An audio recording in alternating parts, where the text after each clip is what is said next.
Talking about rodents and stinky sleazeballs, the Katz brothers, the agents of Chris Jones, finally got a deal done with him today, Tuesday, the day that we're recording. Earlier, I believe it was this morning that the deal got done. And boy, what an awful deal for Chris Jones. Actually, I believe it was last night, Monday, right? That got it done. It was Monday evening, and the details were released this late this morning, early afternoon. It's not a good deal, and it took Chris Jones and the Katz brothers a while to get that information out. And typically, that's not a good sign that the players have won their side of the deal. And it clearly turned out that it was not a good deal for him.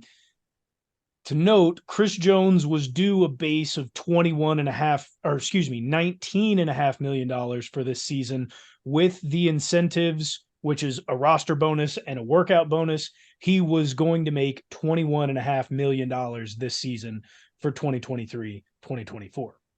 Now he held out, missed all of training camp, missed all of preseason, missed week one, as we've discussed already, and he is out $3.6 million of non-waivable fines because they are NFL, or it is the NFL fine. It is not a team fine for not showing up.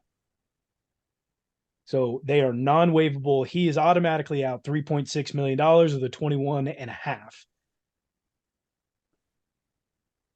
The deal that was concluded between the Katz brothers, Chris Jones, and the Kansas City Chiefs was for what his base is this year, which is 19.5. So he's back to square one with a 19.5. Not really. That still includes the 3.6 million that he's lost.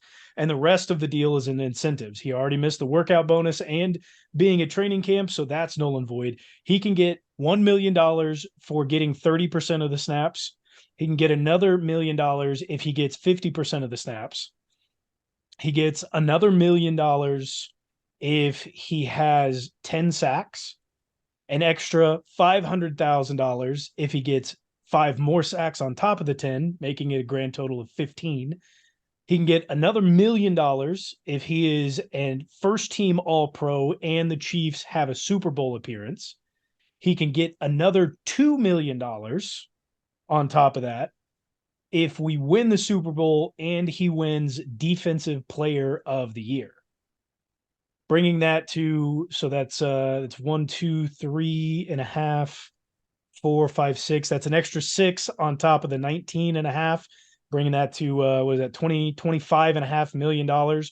Granted, 3.6 of that is gone. So bringing him back to the original 21 and a half or roughly $1 million that he was going to get with the deal that he just decided to sit out on if we win the Super Bowl and he makes Defensive Player of the Year. Yeah, there was. I saw a tweet. It might have been from Pete Sweeney, but it was like the incentives created after the season started uh, were some abbreviation of like they're not as easily Not obtained. Like, likely to be obtained, yeah, or what have you. NLTBE, I think, is what it was called.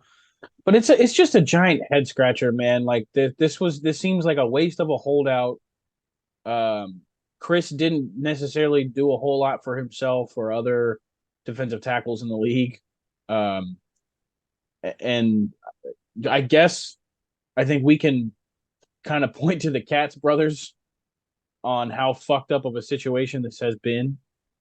But it, I think we talked about it in the Snap group when the news broke. But I mean, we're pretty sure this kind of is hinting at or the final sign of like this is going to be Chris Jones's last season in Kansas City. I don't know if I can agree with that. There's not a Yeah, no tag clause. That's the which is one very big piece that they've surprising. it's the one big piece that they fucked up. If you're going to come back and you're going to say, okay, we'll take this deal, it is most likely Chris Jones will not earn as much this season as he was supposed to. He has to make first team All Pro He has to win Defensive Player of the Year. We have to make and win the Super Bowl. Now, that's a team thing, not a Chris Jones thing. We could make the Super Bowl and win the Super Bowl, and he still may not get either of those bonuses if he doesn't make first team All Pro and if he doesn't get Defensive Player of the Year. There is a large possibility here that Chris Jones does not make back the $21.5 million that his original contract was supposed to be. Yeah, this is the dumbest part about this whole fucking situation. And there's a no trade clause. And to your point, Tybo, you said that it's an NLTBE, which is not likely to be obtained, right? He's not that's what it's counted at after the. I can't remember what the E stands for. I'll find it. I'll find it. I can't, and it's obtained. It's a. I'll find it. Shut up. Something like that. Either way, expect. I don't know. Either way, where was I going with this? Because not likely to be earned. Earned. There we go. Not likely to be earned.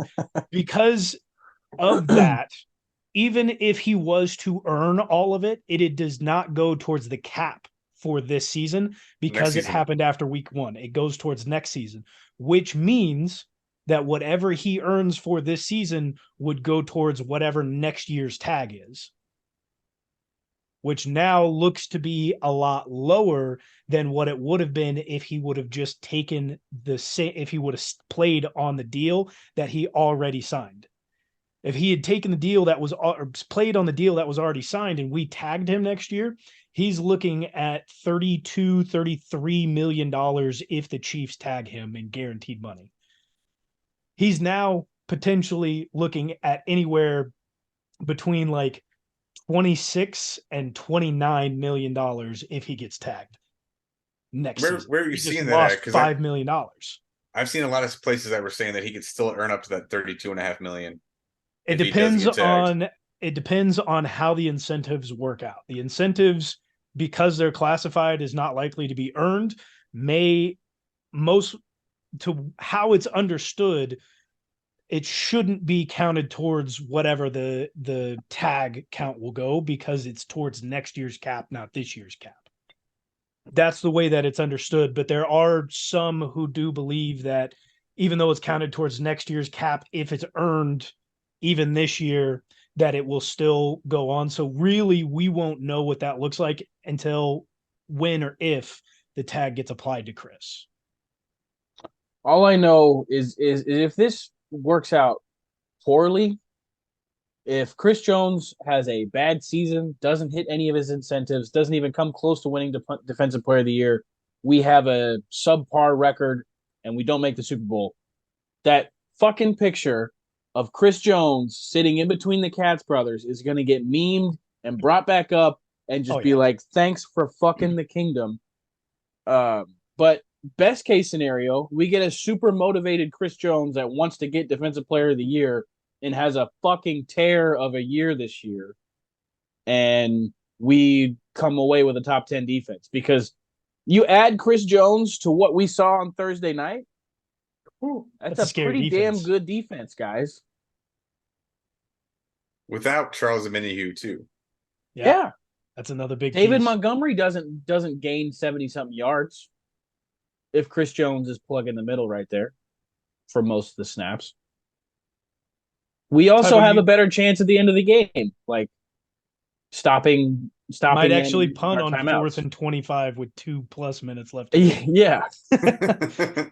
Well, Tybo, you touched on something there, and I'd like to point it out. You said worst case scenario is he has a bad season, and now he's hit the wall. He's starting next season off with no contract and in his 30s. Worst case scenario is Chris Jones takes an injury that could potentially impact his career. Now, again, we're not hoping for this. We're glad Chris Jones is back. He makes this team better. We love Chris Jones, but worst case scenario is this guy takes an injury. And the problem is his agents dealt in bad faith.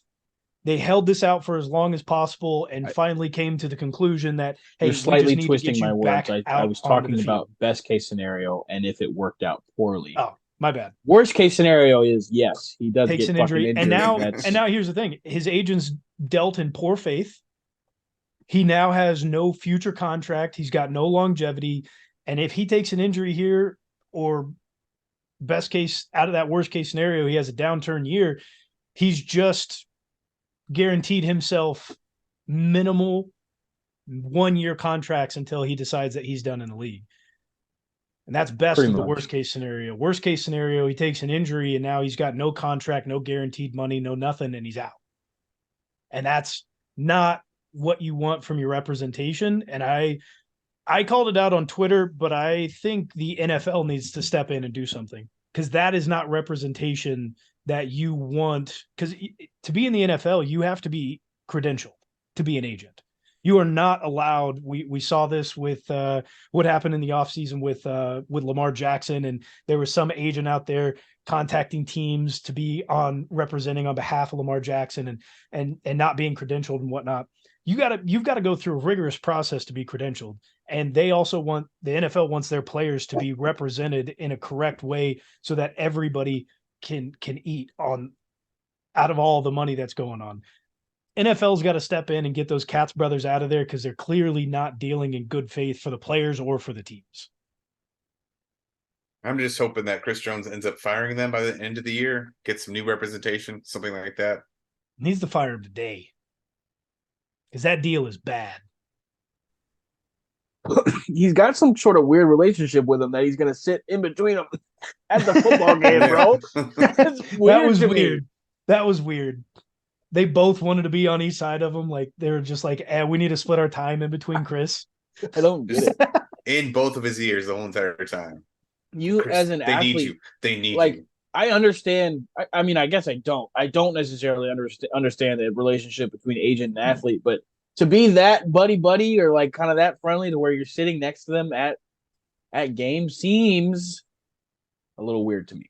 Having an agent in your box with your entourage and that type of thing, I feel like I've seen that before, but like, we are arm over arm fucking sitting right next to each other. Like, come on. Well, Chris is also a large man, and he just, in those pictures, just looks like he was tucked up the whole game. Like, that shit had to be uncomfortable for a man that size. The fucking armchair fight would have been hilarious.